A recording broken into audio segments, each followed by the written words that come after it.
What are my mods saying in chat, bro? It's like when you date a twin and accidentally f her brother. Like you both look the same. I need new mods, man.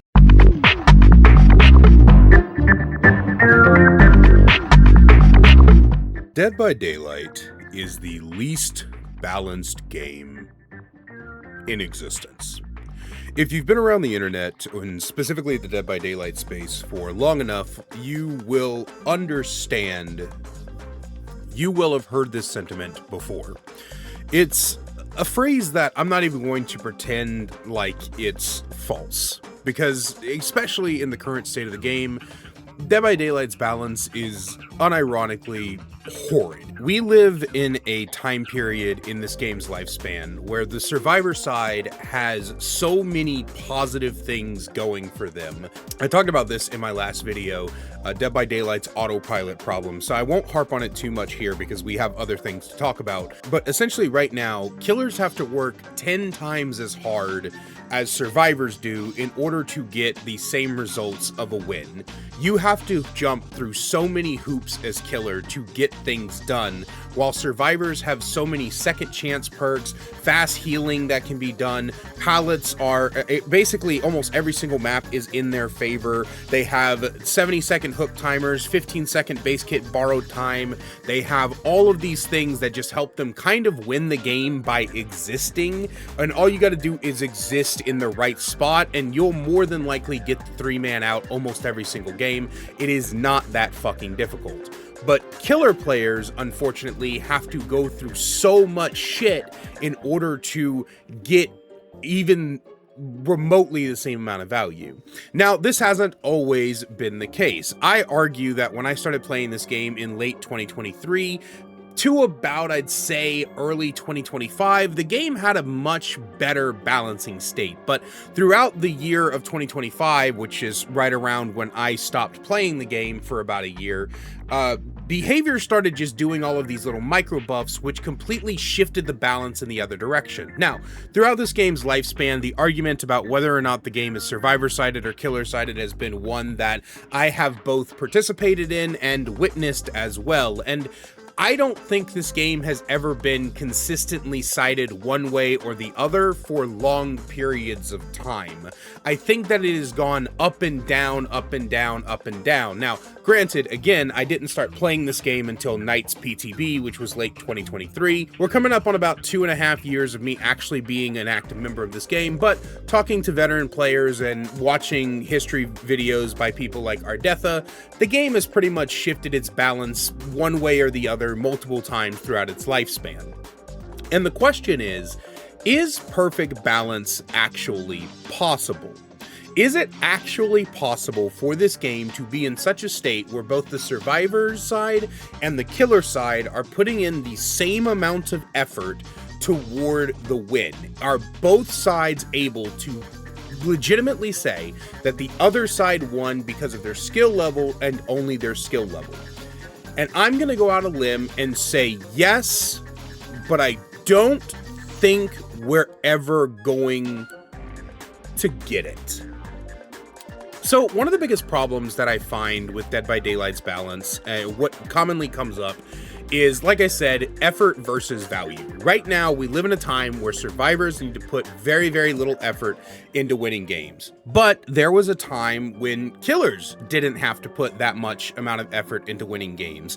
Not too long ago, somewhere in early 2024, there was a massive 3-gen meta with Call of Brine, Overcharge, and Eruption, where kicking a generator would basically make it impossible for survivors to finish the generators. You just picked 3 of the closest generators on a map, stayed within those 3 generators, prevented survivors from finishing them, and eventually every survivor would just die.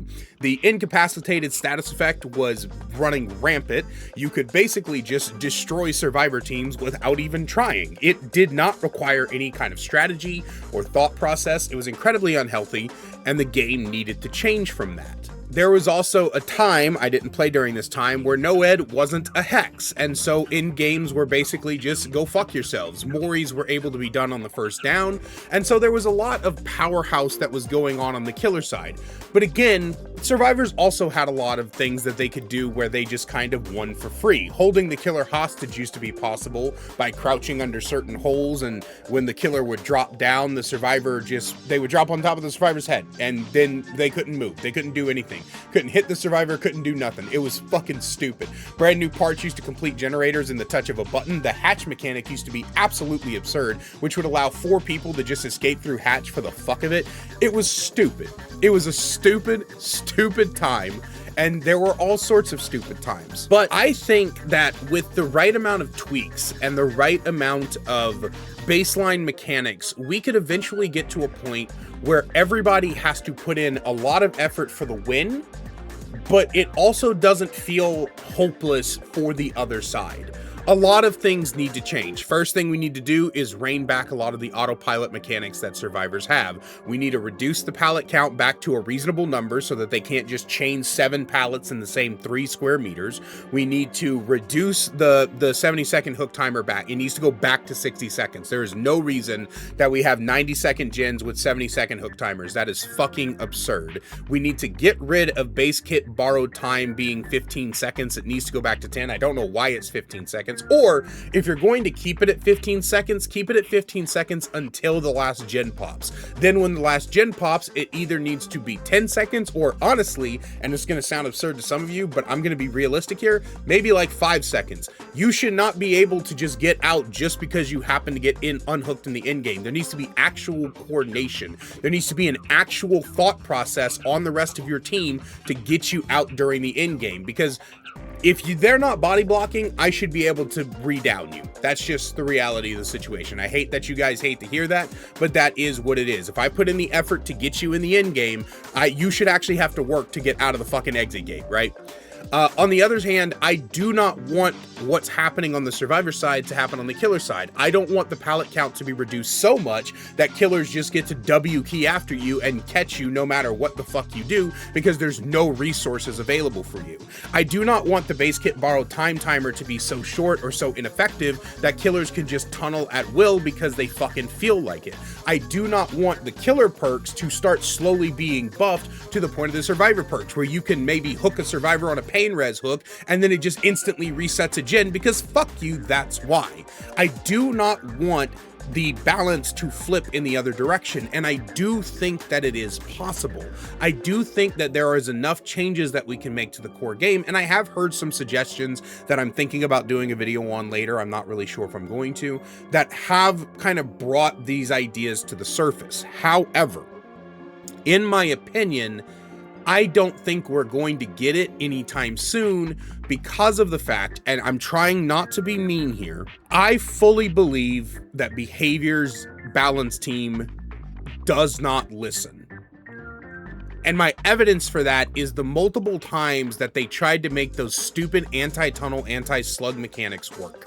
The fact that the first time they came around, everybody, and I do mean everybody, with a singular brain cell that read them, looked at the paper and said, this is the dumbest fucking thing I've ever heard, right? There are a lot of people in this community who will be like, okay, on paper this sounds bad, but let's give it a try.